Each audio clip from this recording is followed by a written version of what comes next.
Morning, everyone. How are you doing? Today, we are going to talk about Eru. Now that we are going to speak in English, how are you going to do? When they were telling you to go to school, you did not go. Whether you are going to understand or whether you are not going to understand, you'll be like a dog in front of a TV. But we are still going to talk about Eru. Mama me. Let me tell you, Eru is like Cameroon national anthem. If you're not eating Eru and you're a Cameroonian, it means that you're not a true Cameroonian. Eru is like Ndolé. Everybody is eating Eru. And that's how Nigerians are like that. They've taken Eru and they've gone and called it Ekang. And they thought that by calling it like that, we are not going to notice the similarities. But today, we are going to tell you the true story about Eru. First things first, Cameroonian men that are elegant. They know how to take care of women. That's how everybody is just talking about patronizing, as if men that are just, they're not taking care of their women. Whereas ever since, Cameroonian women, they had their word to speak. But all within the respect of marital privilege. Not these Ashawo women we have today that are talking about, to their husband as if they were their age mate or their classmate. Even if you want to tell something to your husband, you will not talk to him as if he's, I don't know, a vagabond or a chuan. You have to tell him that, honey, you know how these women, they talk to their husband now. That's how you have to do it. In short, let's continue the story. Okay, a long time ago now, since 1991, there was a man called Ebele for Peter. He was in import-export and he was from Mutengene and doing a trade line straight to Nigeria. You know now, Cameroonian men, able men. He saw a woman from the name Gozi Ogechuku Omura Amarachi. Just get the name, Nigerian woman. She saw a fine boy, fine sissy. That's why he was upright, bullet. The kind of man that is parading for Victoria's Secrets. Are you doubting Cameroonian men? How can you doubt Cameroonian men when you know Francis Ganu? You don't have to doubt. So Miss Obiora, she set a trap, a correct trap for a Belendifo. That's how she came. She told him that she only has to be his wife and they have to go back to Cameroon together. Ebele said that he was a married man and he did not want to abuse his wife by taking another wife back with him to Cameroon. But she only said that she's going to get married to him. And it was not just because he was a fine man. Did I not tell you in the beginning that Cameroonian men are gentlemen? They know how to take care of women. They know how to speak to women. Not all these rowdy Nigerian men that are just shouting anyhow in the careless. He spoke gently to her. He was kind to her. And she decided that they are only going to go back to Cameroon to get married. Even though he told her that he had multiple wives, he is polygamous. She only said that just because of his kindness, they are going to get married back to Cameroon. Oh, locking Gozi Ogechuku Obira Amarachi, she finally found her Cameroonian messiah. And that is how both of them go back to Cameroon. She was welcomed, they threw her a nice party, and she even slept with her husband that night. But the next day, the very next day, she woke up and she didn't see her husband. She knew that maybe he's a very busy man and he must have left for work. But to her great surprise, an odor slapped her nose. A pleasant, gentle odor slapped her nose. And as she was going to the kitchen to check if it was one of her spouses, one of her wives who prepared the meal, who did she see? Her newly wedded husband, a Belenji for Peter, cooking a delicious meal for his newly wedded wife. Ngozi Ogechuku Obiora Amarachi. At this point, needless to remind you that it was Eru he cooked for her. Eru, the jewel of Mount Cameroon, the food of the chosen people. Ngozi. She ate the food. She cried all the tears of her body. And she thanked God for this marvelous husband that God sent her. And that is how they ate together and they went to sleep for the whole day. A few months later, she gave birth to her first child, to their very first child. And they decided to name him Goodluck Ebele Jonathan. Cameroonians, first of all, shut up. Nigerian people, don't pretend. You know this name. You know Goodluck Ebele Jonathan. He was your first president. He was one of your first president. Don't pretend you don't know the name. You know. Nigerian people say amen, amen. Even if you don't answer, I'm going to answer myself. Both of them lived a beautiful and prosperous life until death did them part. And she had to go back to her country. Back in her country, Ngozi had to preach the good news of Cameroonian men to Nigerian men in order for them to be more tender, more gentle with their wives. But how difficult was that task? How difficult was it for her to preach that good news to those men? But a fateful day, she saw her late husband in a vision, and he told her, "My beloved Amarachi, the task you have at hand is a very complicated one.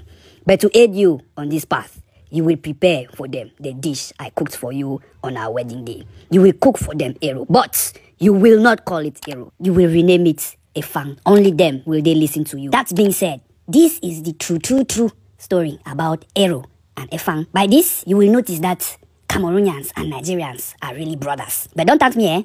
Avec, bye.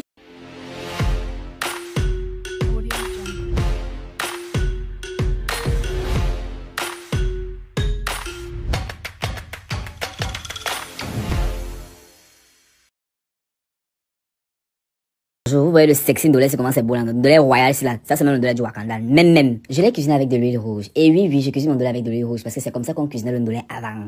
Parce que beaucoup ici ne savent pas ça. Vous allez voir les doigts bénis, ça dit que, oh, sacrilège, on ne cuisine pas le Ndolé avec l'huile rouge, Marco. L'huile raffinée végétale là, que vous appelez souvent l'huile d'arachide là. Ça existait, en 1800. Il y avait une raffinerie ici au Cameroun. J'ai envie de vous insulter. Moi, d'abord, que vous voyez là, j'ai ta marche chez les doigts là. Chez les bonnets belles, là-bas, des dos. Donc, je connais l'histoire. Ne venez pas mal avec moi, les doigts là.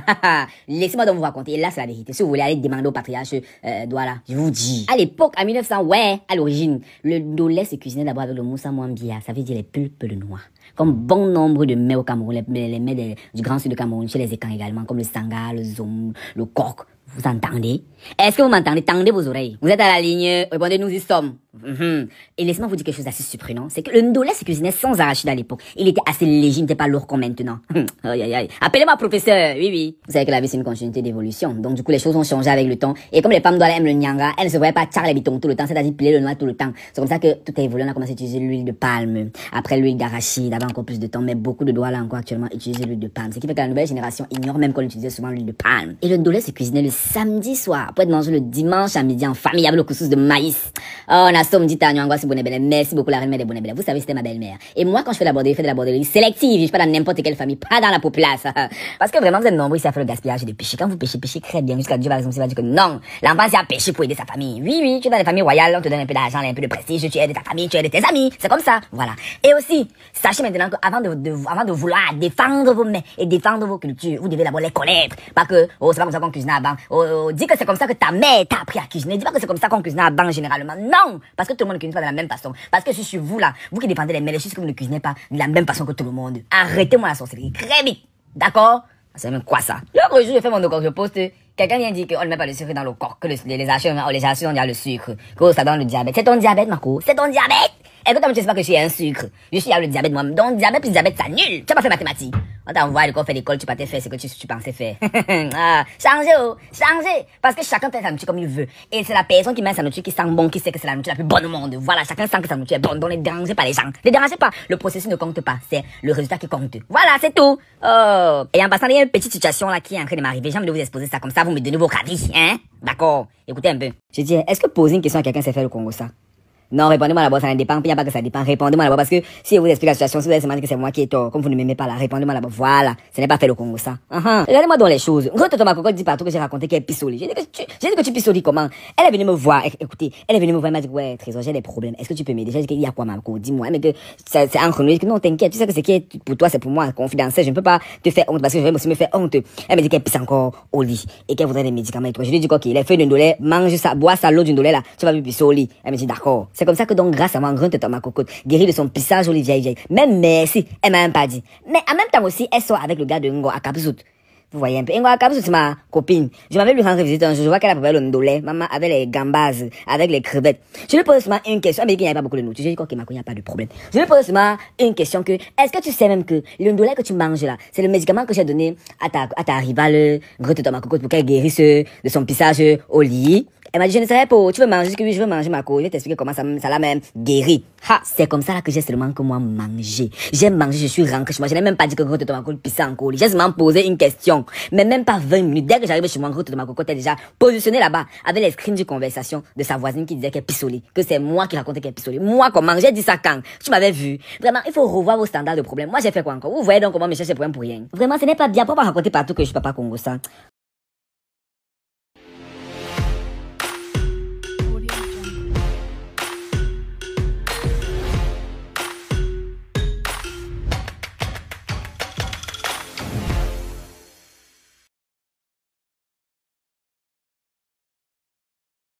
Est-ce que vous avez même ma nourriture? Est-ce que vous avez même l'eau comme le Ndok Bidi? Non, assez à vous. Bon, aujourd'hui, je vais vous dire un truc de très important. Ce n'est pas parce que vous avez souffert avec un homme pendant qu'il était pauvre que quand il va devenir riche, il va vous épouser. Oui, parce que les filles, là, elles croient que, oh, elles se concentrent sur la carrière de leur gars, elles laissent leur propre carrière, elles font l'enfant au gars, elles sont toujours là pour le gars, elles charlent les bitons pour pouvoir le coco au gars tous les jours. Que quand il va devenir riche, il va tout laisser pour elle. Il va abandonner tous les autres filles pour elle. Je ne sais pas comment dire que vous êtes bête, sans toutefois dire que vous êtes bête, parce que je n'ai pas envie de vous insulter. Ouais, ici d'ailleurs, il y a les filles, que dès que le gars a réussi, il dit qu'il va se mal épouser. Vous savez pas qu'il y a les femmes de la souffrance, les femmes de la galère. Vous avez été pressé pour être sa femme de la galère. Maintenant, vous allez aller chercher aussi votre homme qui va vous supporter, vous allez devenir aussi riche. C'est comment, pourquoi vous laissez stresser les enfants, les gens, hein? Parce que tu as seulement gaspillé quelques 6 années de ta vie, là, à t'occuper de lui. Tu crois que tu es arrivé, donc il doit plus avoir sa vie. Non, c'est quoi, c'est l'enfant d'autrui. Si tu as dit que tu es le mboutoukou de l'enfant d'autrui, lui, ne peut pas être ton mboutoukou, hein? C'est vous qui avez été bête. C'est la patate qui va accepter qu'on a mangé, que vous avez accepté d'être la patate. Lui, il a dit qu'il sera le macabo. C'est ça la vie. La vie, c'est le... La vie, c'est la bastonnade. Il y a la cousine de mon père, on l'appelle aliénation, elle venait du village. On avait adopté à la maison, elle venait d'arriver, une petite villageoise là. Mais très belle. Vous savez quand quelqu'un vient d'arriver en ville là, vous savez, elle est un peu naïve, donc les petits gars du quartier la drague là. Sauf que celle-là, ça c'est un grand gars du quartier qui la drague, un grand bandit. La voix est tombée sans glisser. Mais ça, on avait recruté tata Aliéna à l'église. Elle faisait le nettoyage, un peu le toit à l'église là, on lui donnait l'argent chaque fin du mois. Elle portait sa donnée à son gars, tout le temps portait sa donnée à son gars. Ou il faisait quoi avec rien. Le gars fumait seulement, il donnait seulement à son gars. Son gars dit qu'il veut prendre de la route pour aller en bain. Elle dit que ouais, il faut quoi dans mon chéri. Il dit que dès que je pars en bain là, vraiment, je vais venir te chercher, je vais faire ci, je vais faire ça. Aliéna, avec sa grosse tête, elle est partie voler toute la quête du dimanche. Vous voyez comment à l'église on dit souvent que les femmes ont cotisé 500 000, les hommes ont cotisé. Le jour où ils ont cotisé l'argent des travaux de l'église, 1 200 000. Aliénation a tout volé. Elle est partie donner au gars.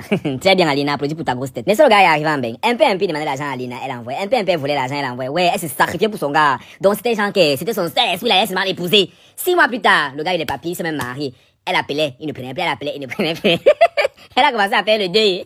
Les gens ont commencé à conseiller tata Aliéna que non, laisse tomber, c'est un mauvais garçon, vraiment. Dieu va te donner bien plus. Il faut prier, il faut jeûner, faire des neuvaines. Elle a aussi prié, elle a fait des neuvaines, elle a même jeûné. Pour que Dieu punisse enfant d'autrui. Sauf que quand elle priait toujours comme ça, c'est comme si elle a chanté la bénédiction. Dieu lui a même encore donné 3 enfants bombardés. Le gars était devenu bien posé, la riche, avec une blanche. Et la vie de tata Aliéna n'avançait pas. Ouais. Mais vous savez ce que l'Éternel dit dans sa parole, non? Dans Jérémie 29, verset 11, il dit ceci. Car je connais les projets que j'ai formés sur vous, dit l'Éternel, projets de paix et non de malheur, afin de vous donner un avenir et de l'espérance. Voilà. C'est donc d'où ce que là, le Seigneur a mis sa bouche dans la vie de tata Aliéna. Il lui a donné un mari qui lui convenait convenablement. Il lui a donné un gardien de prison. Elle s'est bien demandé pourquoi le Seigneur lui a donné un gardien de prison. Mais elle avait oublié qu'elle avait volé la quête de l'Éternel pour aider un autre gars. Vous voyez un peu, non? Le Seigneur vous donne ce que vous méritez dans la bisse là. Un peu comme ce que je vous dis souvent. Vous aimez le vent, vous voulez rencontrer le diamant. Si vous rencontrez le vent, tu sèmes la tempête, c'est clair. Tu vas voir une femme qui était petite, elle était maman. Frivole jusqu'à... Elle se m'a accouché à la Sainte Vierge Marie. Pour ça là, non, il faut seulement faire l'enfant avec l'ange Gabriel. Vous dites la vérité. Sinon, non. Pardon. Un comme moi là. Moi, je suis chez Ndock. Donc, je m'attends pas à accoucher Mère Teresa. Un enfant qui va partir ça. Moi, c'est que mon enfant sera bien ici. Quand même le bonjour de mon enfant, on sera payant. Il va sûrement refuser le bonjour. Ah, pardon, bye.